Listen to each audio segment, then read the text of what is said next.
Assalamualaikum warahmatullahi wabarakatuh. Saya Janatul Ulud, NPM 23, ingin menjelaskan tentang prosedur pembelajaran. Prosedur pembelajaran merupakan aktivitas dan interaksi antara siswa dan guru yang dikendalikan melalui perencanaan pembelajaran. Proses ini dilakukan secara sistematis berdasarkan prosedur pembelajaran, bertujuan untuk tercapainya hasil pembelajaran yang optimal. Secara umum, tahapan pembelajaran dibagi menjadi 3 bagian. Yang pertama, kegiatan awal pembelajaran. Lepain kok. Assalamualaikum warahmatullahi wabarakatuh. Saya Janatul Ulud, NPM 23, ingin menjelaskan tentang prosedur pembelajaran. Prosedur pembelajaran merupakan rangkaian aktivitas atau interaksi antara siswa dan guru. Proses ini dilakukan secara sistematis dan bertujuan untuk tercapainya hasil pembelajaran yang optimal. Secara umum, tahapan pembelajaran dibagi menjadi 3. Yang pertama, kegiatan awal pembelajaran. Kegiatan ini disebut dengan pra-instruksional. Fungsinya untuk menciptakan awal pembelajaran yang efektif dan memungkinkan siswa dapat mengikuti proses pembelajaran dengan baik. Guru juga diharapkan bisa menciptakan kondisi pembelajaran yang baik, sehingga aktivitas awal pembelajaran dapat mendukung proses pembelajaran siswa. Ada beberapa upaya yang dapat dilakukan guru pada tahap pembelajaran. Yang pertama, seorang guru harus bisa menciptakan sikap dengan suasana kelas yang menarik. Yang kedua, memeriksa kehadiran siswa. Memeriksa kehadiran siswa itu merupakan tugas rutin guru. Yang ketiga, menciptakan kesiapan belajar siswa. Sebelum memulai pembelajaran, guru harus menciptakan kesiapan belajar siswa. Guru juga harus bisa melakukan pendekatan pada siswa dengan baik. Contohnya, membantu atau membimbing siswa dalam mempersiapkan fasilitas. Yang ketiga, kegiatan inti pembelajaran.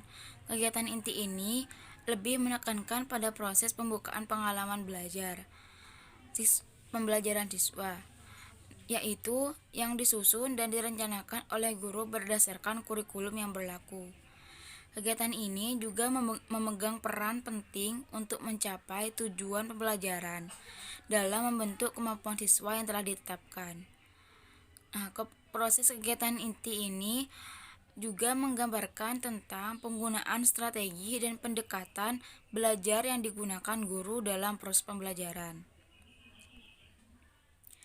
Guru juga perlu mengupayakan bagaimana cara supaya siswa dapat mengoptimalkan kegiatan belajar. Secara umum, kegiatan inti ini dalam pembelajaran perlu menggambarkan hal-hal berikut. Yang pertama, apa yang harus dipelajari dan apa yang harus dicapai oleh siswa. Guru harus mengetahui apa saja yang harus dipelajari oleh siswa dan apa saja predikat atau tingkatan yang harus dicapai oleh siswa. Yang kedua, dengan cara dan teknik apa siswa mempelajarinya. Jadi maksudnya guru itu harus tahu bagaimana atau dengan apa siswa belajar, menggunakan teknik atau metode apa siswa belajar. Yang ketiga, bagaimana pemahaman siswa terhadap kegiatan belajar yang akan dilakukannya. Langkah kegiatan inti yang perlu dilakukan dalam pembelajaran secara sistematis sebagai berikut. Yang pertama, memberitahukan tujuan materi dan kemampuan yang akan dipelajari. Yang kedua, menyampaikan alternatif kegiatan belajar yang akan ditempuh siswa. Yang ketiga, membahas materi atau menyajikan bahan pembelajaran. Yang keempat, menyimpulkan bahan pembelajaran yang telah dipelajari. Jadi maksudnya kita yang pertama secara sistematis, yang pertama sebelum kita memberikan materi, kita harus menyampaikan apa tujuan dari materi tersebut. Yang kedua, menyampaikan alternatif kegiatan belajar yang akan ditempuh. Maksudnya, menyampaikan alternatif itu, guru menyampaikan pada siswa tentang kegiatan belajar yang bagaimana yang harus ditempuh siswa. Contohnya, jika dalam pembelajaran yang digunakan cenderung diskusi, maka guru itu harus menyampaikan menggunakan teknik, menyampaikan bagaimana tekniknya. Yang ketiga, pembahasan atau penyampaian materi pelajaran harus mengutamakan aktivitas siswa. Jadi bukan hanya guru saja yang berbicara. Siswa juga harus berbicara. Yang keempat, menyimpulkan bahan pembelajaran. Setelah pembelajaran selesai, guru harus menyimpulkan apa yang sudah kita pelajari hari ini, kesimpulan dari materi kita hari ini, seperti itu.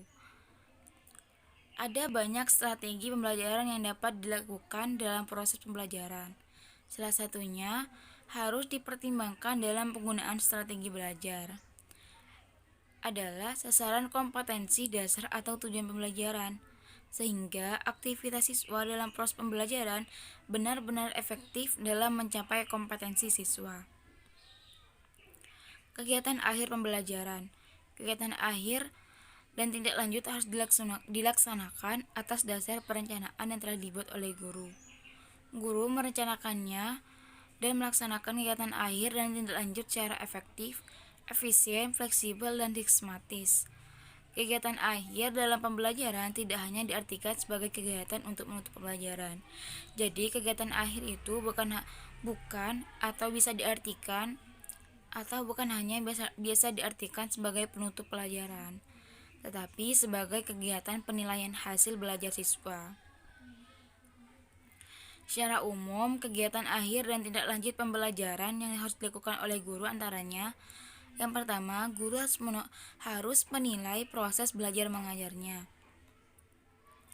Yang kedua, memberikan tugas yang dilakukan di luar jam pelajaran.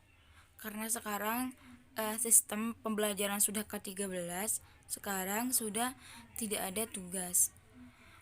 Tapi bisa dijelaskan kepada siswa bahwa siswa bisa belajar di rumah bersama orang tuanya. Yang ketiga, memberikan motivasi dan bimbingan belajar.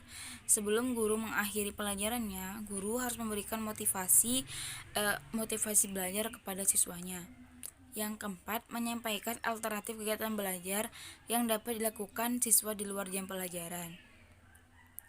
Yang kelima, berdasarkan hasil penilaian belajar siswa, kemungkinan siswa harus diberikan program pembelajaran secara perorangan atau kelompok untuk melaksanakan program pengayaan dan atau perbaikan yang dilakukan di luar jam pembelajaran. Cukup sekian dari saya. Wassalamualaikum warahmatullahi wabarakatuh.